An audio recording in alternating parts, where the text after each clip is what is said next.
Keeper वाहन चालक भर्ती 2026। नमस्कार दोस्तों, अगर आप छत्तीसगढ़ में सरकारी नौकरी की तैयारी कर रहे हैं तो आज से यह वीडियो आपके लिए एक महत्वपूर्ण होने वाली, क्योंकि नगर सेना अग्निशमन आपातकालीन सेवा SDRF से जुड़ी भर्ती को लेकर एक महत्वपूर्ण अपडेट सामने आया है। और दोस्तों, इस भर्ती की सबसे खास बात यह है कि इसमें सिर्फ एक नहीं बल्कि स्टोर कीपर, वाहन चालक, काम ऑपरेटर, मैकेनिक और वॉशरूम ऑपरेटर जैसे अलग अलग पदों की जानकारी सामने आ रही है। लेकिन वीडियो के बीच में बिल्कुल स्किप मत करना, क्योंकि मैं आगे आपको बताने वाला हूं कि द्वितीय स्तरीय लिखित भर्ती परीक्षा यानी NSS के 2026 आखिर किसके लिए है, आवेदन प्रक्रिया में किन बातों को ध्यान रखना है, चयन प्रक्रिया किस तरह हो सकती है और सबसे ज़रूरी आवेदन की अंतिम तिथि को लेकर अभी आपको क्या समझना चाहिए। और वीडियो में आखिर में मैं आपको ऐसी चीज़ ज़रूर बताऊंगा जिसे अगर आपने नज़रअंदाज कर दिया तो भर्ती की पूरी तैयारी करने के बाद भी आपको आवेदन परेशानी में पड़ सकता है। इसीलिए वीडियो के अंत तक ज़रूर देखिए। सबसे पहले बात करते हैं कि आखिर इस भर्ती किस विभाग से संबंधित है। इस भर्ती नगर सेना, अग्निशमन आपातकालीन सेवा तथा SDRF के अंतर्गत आने वाले विभिन्न पदों से संभावित है। यानी जिन युवाओं का सपना फायर सर्विस, आपातकालीन सेवा, वाहन चालक, तकनीकी काम या संबंधित सरकारी सेवाओं में जाने का है, उनके लिए एक अपडेट काफ़ी महत्वपूर्ण हो सकता है। अब यहाँ सबसे पहले एक बात समझाना बहुत ज़रूरी है। इस विज्ञापित में द्वितीय स्तरीय लिखित भर्ती परीक्षा का उल्लेख किया गया है। परीक्षा का नाम NSK 2026 दिखाई दे रहा है। अब बहुत से अभ्यर्थी के मन में सवाल होगा कि द्वितीय स्तरीय लिखित परीक्षा का मतलब क्या है। तो दोस्तों, इसका सीधा मतलब यह समझिए कि भर्ती प्रक्रिया में परीक्षा का चयन यह चरण उन अभ्यर्थियों से संबंधित है जो निर्धारित भर्ती परीक्षा के अगले स्तर तक पहुंच चुके हैं, जिनके लिए विभाग द्वारा यह परीक्षा आयोजित की जा रही है। लेकिन यह मैं आपको एक ज़रूरी सावधानी बताता हूँ, सिर्फ social media post, YouTube video या किसी वायरल पोस्टर को देखकर अपनी पद यात्रा तय मत कीजिए। आपको विभाग की आधिकारिक विज्ञप्ति में अपनी पात्रता, पद, शैक्षणिक योग्यता, आयु सीमा और बाकी सभी शर्तें जरूर दिखती हैं, क्योंकि यह छोटी सी गलती भी आवेदन के समय बड़ी समस्या बन सकती है। अब आते हैं सबसे महत्वपूर्ण हिस्से पर। इस भर्ती में किन किन पदों की बात हो रही। सबसे पहले है स्टोर कीपर, इसके बाद वाहन चालक, फिर वाहन ऑपरेटर, इसके अलावा मैकेनिक और वॉशरूम इत्यादि। यानी भर्ती में अलग अलग प्रकार के काम से जुड़े पद दिखाई दे रहे हैं। अब अगर आप सोच रहे हैं कि इनमें से किस पद के लिए आवेदन करना होगा आपके लिए सही रहेगा, तो इसका जवाब आपकी योग्यता और संबंधित पद की निर्धारित शर्तों पर निर्भर करेगा। उदाहरण के लिए, वाहन से संबंधित पद में सिर्फ सामान्य शैक्षणिक योग्यता देखना पर्याप्त नहीं होता। वह संबंधित ड्राइविंग योग्यता, लाइसेंस और विभाग द्वारा निर्धारित दूसरी शर्तें भी महत्वपूर्ण हो सकती है। इसी तरह मैकेनिक पद के लिए तकनीकी योग्यता से जुड़ी शर्तें हो सकती है। इसीलिए दोस्तों, किसी दूसरे अभ्यर्थी की योग्यता देखकर अपने लिए पद मत कीजिए। जिस पर आवेदन करना हो उसकी आधिकारिक पात्रता एक बार पूरा जरूर पढ़िए। अब बात करते हैं आवेदन प्रक्रिया के। अगर आपके लिए ऑनलाइन आवेदन का पोर्टल खुला हुआ है तो आप निर्धारित योग्यता पूरी करते हैं तो आवेदन करते समय सबसे पहले अपना नाम, जन्म तिथि, मोबाइल नंबर, ईमेल, बाकी व्यक्तिगत जानकारी बिल्कुल सही भरिए, क्योंकि आवेदन फार्म में गलती करने के बाद सुधार की सुविधा मिलेगी या नहीं यह विभाग के नियमों पर निर्भर करता है। इसीलिए पर भरते समय जल्दबाजी बिल्कुल मत कीजिए। एक बार जानकारी भरने के बाद उसे दोबारा चेक कीजिए। नाम में गलती नहीं, जन्म तिथि में गलती नहीं, शैक्षणिक योग्यता में गलती नहीं, श्रेणी की जानकारी सही, दस्तावेज सही, और अगर किसी पद के लिए लाइसेंस या कोई विशेष प्रमाण पत्र जरूरी है तो उसकी जानकारी भी सही तरीके से भरिए। अब दोस्तों, यह एक महत्वपूर्ण बात आती है। सिर्फ आवेदन कर देना ही भर्ती पूरी होने का मतलब नहीं। आवेदन के बाद आपको भर्ती में आगे की प्रक्रिया पर नज़र रखनी होगी, क्योंकि जब कोई विभाग द्वारा परीक्षा की तारीख, एडमिट कार्ड, परीक्षा केंद्र या अन्य ज़रूरी सूचना की जाएगी तो उसकी जानकारी आधिकारिक माध्यम से दिखनी चाहिए।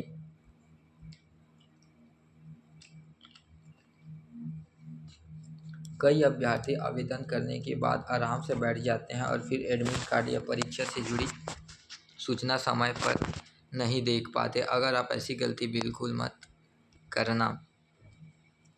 अब ज़रा इस भर्ती के नाम पर ज़रा ध्यान दीजिए। एनएसके 2026। बहुत से अभ्यर्थी इस नाम को देखकर सोच रहे हैं कि आखिर यह कोड किस चीज़ का है, तो इसे आप परीक्षा का भर्ती प्रक्रिया की पहचान के रूप में समझ सकते हैं।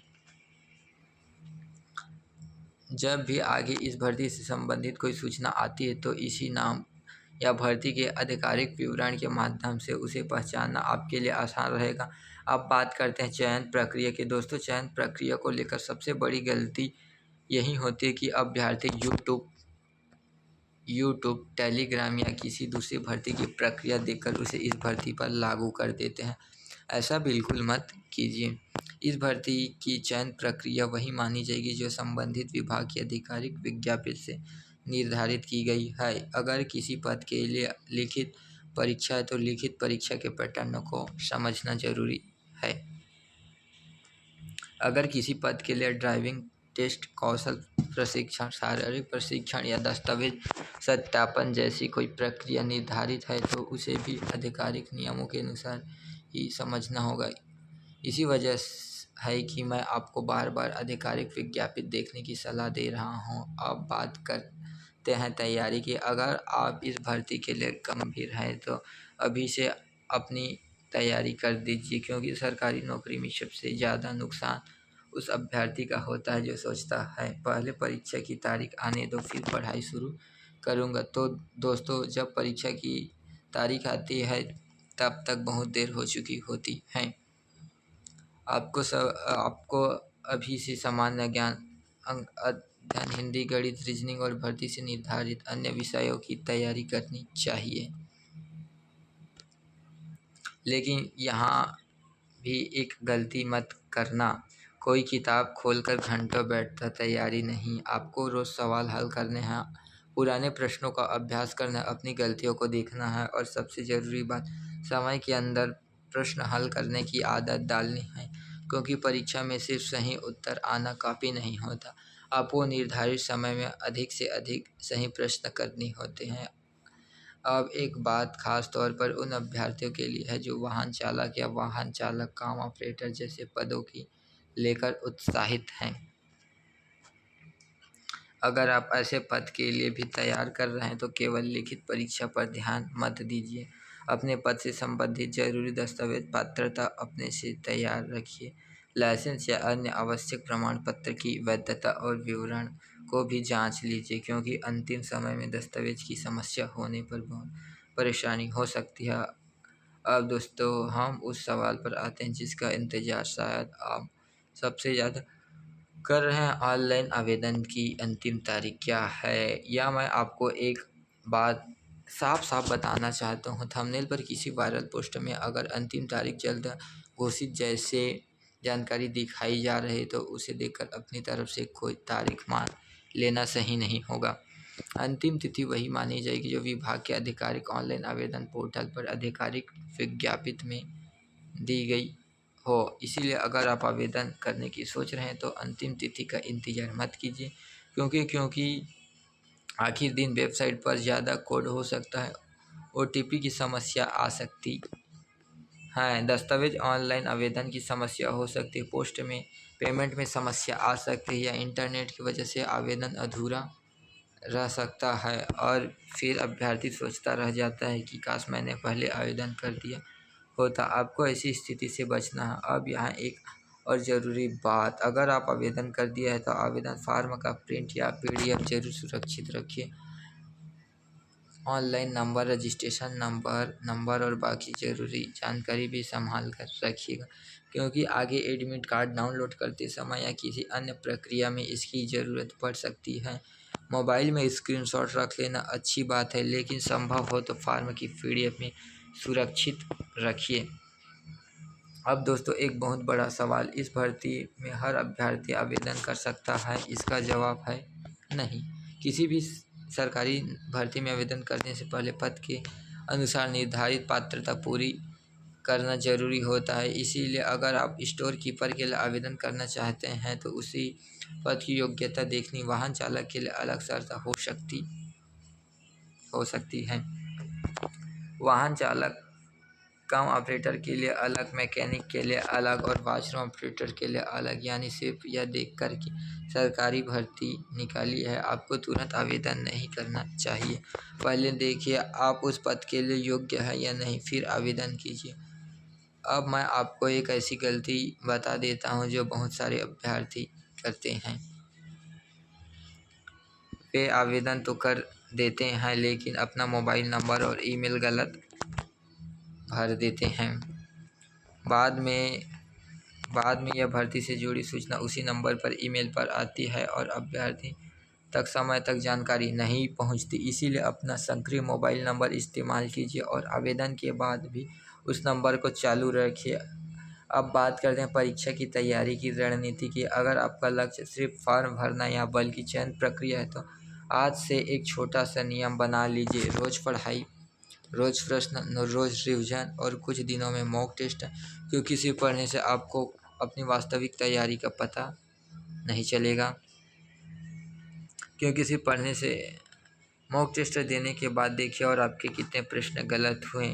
फिर गलत प्रश्नों के अलग कॉपी बनाइए। जो प्रश्न एक बार में गलत हो कोशिश कीजिए कि दूसरी बार वही गलती ना हो। वही तरीका धीरे धीरे आपकी स्कोर को ऊपर ले जाएगा। तो दोस्तों अगर आप सभी अभी तैयारी शुरू कर रहे हैं तो आपको लग रहा है कि मेरी तैयारी बहुत कमज़ोर है तो बिल्कुल घबराइए मत। आपके पास सबसे बड़ा हथियार है आज से शुरुआत करना। जो व्यक्ति आज से शुरुआत करता है वह व्यक्ति हमेशा आगे निकल सकता है। अब एक महत्वपूर्ण बात, भर्ती से संबंधित किसी भी खबर को शेयर करने से पहले उसकी पुष्टि जरूर कीजिए। क्योंकि सरकारी नौकरी के नाम पर सोशल मीडिया पर कई बार गलत तरीका, गलत पद संख्या, गलत योग्यता या गलत आवेदन लिंक वायरल हो सकता है। आपको किसी भी अनजान लिंक पर अपनी व्यक्तिगत जानकारी नहीं डालनी। अधिक वेबसाइट पर आधिकारिक आवेदन पोर्टल से ही आवेदन करना है।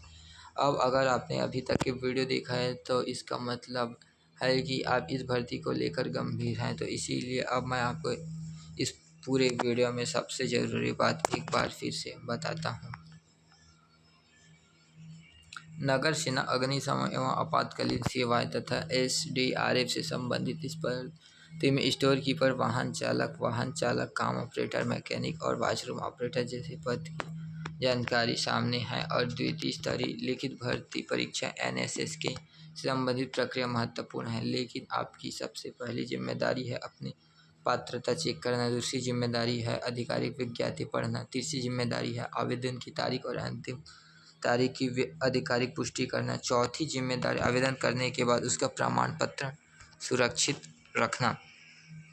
और पांचवी सबसे जरूरी जिम्मेदारी परीक्षा की तैयारी अभी से शुरू करिए। क्योंकि दोस्तों सरकारी नौकरी में सिर्फ एक चीज़ सबसे ज़्यादा मायने रखती है, तैयारी। फॉर्म हज़ारों लोग भरते हैं लेकिन चयन उन्हीं का होता है जो परीक्षा के लिए दिनों दिन दूसरे से बेहतर प्रदर्शन करते हैं। इसीलिए अगर आपने इस भर्ती पर फॉर्म भरने का मन बना लिया है तो आज से तैयारी शुरू कर लीजिए। और अगर आप हर गांव या दोस्तों से कोई ऐसा अभ्यर्थी है जो नगर सेना, अग्निशामक सेवा, SDRF से संबंधित नौकरी की तैयारी कर रहे हैं तो यह वीडियो उसके साथ जरूर शेयर कीजिए। क्योंकि हो सकता है यह जानकारी आपके लिए महत्वपूर्ण हो। और अगर आप चाहते हैं ऐसी ही छत्तीसगढ़ की सरकारी नौकरी भर्ती, एडमिट कार्ड रिजल्ट और परीक्षा से जुड़ी अपडेट आपको सबसे पहले मिलते रहे तो चैनल को सब्सक्राइब कर लेना, बेल आइकन जरूर दबा देना। क्योंकि आगे इस भर्ती से जुड़ी जैसे ही कोई महत्वपूर्ण आधिकारिक अपडेट सामने आएगा, चाहे वह आवेदन की अंतिम तारीख हो या एडमिट कार्ड की तारीख हो, चयन प्रक्रिया से जुड़ी कोई महत्वपूर्ण सूचना आपको उसकी जानकारी सबसे पहले मिल जाए। तो अंत में सिर्फ एक बात याद रखिए, फॉर्म की तारीख का इंतजार मत कीजिए, तैयारी की शुरुआत कीजिए। क्योंकि तारीख आने के बाद तैयारी शुरू करने वाले हज़ारों होंगे, लेकिन आज से तैयारी शुरू करने वाले उन हज़ारों में आगे निकलोगे। अगर आप इस भर्ती में चयन चाहते हैं तो कमेंट में सिर्फ इतना लिखें, NSS के 2026 तैयारी शुरू, और खुद से एक वादा कीजिए, फॉर्म चाहे आज भरे या कल, तैयारी आज से ही शुरू करेंगे। जय हिंद। ऐसी वीडियो देखने के लिए हमारे चैनल को सब्सक्राइब करना ना भूलें। धन्यवाद।